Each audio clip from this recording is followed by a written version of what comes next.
ಹರೇ ಕೃಷ್ಣ. ಅಧ್ಯಾಯ 2 ಶ್ಲೋಕ 24.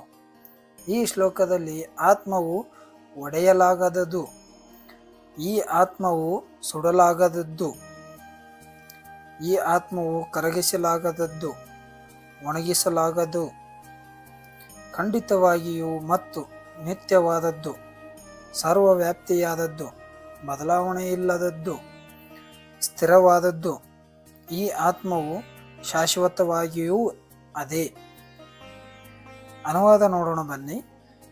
ಜೀವಾತ್ಮವನ್ನು ಮರೆಯಲಾಗುವುದಿಲ್ಲ, ನೀರಿನಲ್ಲಿ ಕರಗಿಸಲು ಸಾಧ್ಯವಿಲ್ಲ, ಇದನ್ನು ಸುಡಲು ಸಾಧ್ಯವಿಲ್ಲ, ಒಣಗಿಸಲು ಸಾಧ್ಯವಿಲ್ಲ. ಈತನು ನಿತ್ಯ, ಎಲ್ಲೆಡೆ ಇರುವವನು, ಬದಲಾವಣೆಯಿಲ್ಲದವನು, ಅಚಲನಾದವನು ಮತ್ತು ಸನಾತನಿಯಾಗಿಯೂ ಒಂದೇ ಆಗಿರುತ್ತಾನೆ. ಭಾವಾರ್ಥ ನೋಡೋಣ ಬನ್ನಿ. ಜೀವಾತ್ಮನು ನಿರಂತರವಾಗಿ ಪೂರ್ಣ ಚೇತನದ ಅಣುವಾಗಿ ಉಳಿಯುತ್ತಾನೆ ಮತ್ತು ಸರ್ವಕಾಲಕ್ಕೂ ಅಣುಸ್ಥವಾಗಿ, ಎಂದರೆ ಬದಲಾವಣೆಯಿಲ್ಲದೆ ಅದೇ ಆತ್ಮವಾಗಿ ಉಳಿಯುತ್ತಾನೆ ಎನ್ನುವುದನ್ನು ಜೀವಾತ್ಮನ ಈ ಎಲ್ಲ ಗುಣಗಳು ತೋರಿಸಿಕೊಡುತ್ತವೆ.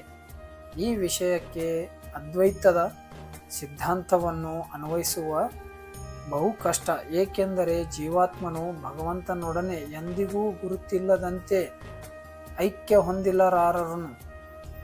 ಜಡವಸ್ತುವಿನಿಂದ ಕಲ್ಮಶದಿಂದ ಮುಕ್ತವಾದ ಅನಂತರ ಜೀವಾತ್ಮನು ದೇವೋತ್ತಮ ಪರಮ ಪುರುಷನ ಉಜ್ವಲ ಕಿರಣಗಳಲ್ಲಿ ಒಂದು ಆಧ್ಯಾತ್ಮಿಕ ಕಿಡಿಯಾಗಿ ಉಳಿಯಲು ಬಯಸಬಹುದು.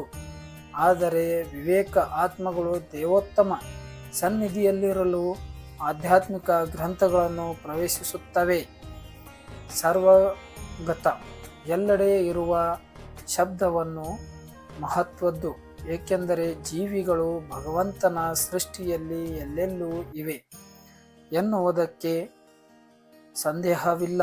ಅವುಗಳು ಭೂಮಿಯ ಮೇಲೆ, ನೀರಿನ ವಾಯುವಿನಲ್ಲಿ, ಭೂಮಿಯ ಒಳಗಡೆ ಮತ್ತು ಅಗ್ನಿಯಲ್ಲಿ ಸಹ ವಾಸವಾಗುತ್ತವೆ.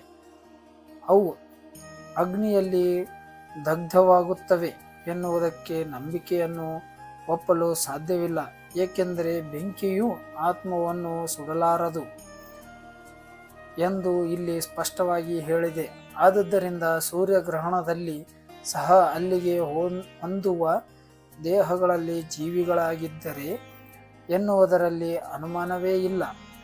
ಸೂರ್ಯಮಂಡಲದಲ್ಲಿ ಯಾರೂ ಇಲ್ಲದಿದ್ದರೆ ಸರ್ವಗತ ಎನ್ನುವ ಶಬ್ದಕ್ಕೆ ಅರ್ಥವೇ ಇರಲಿಲ್ಲ.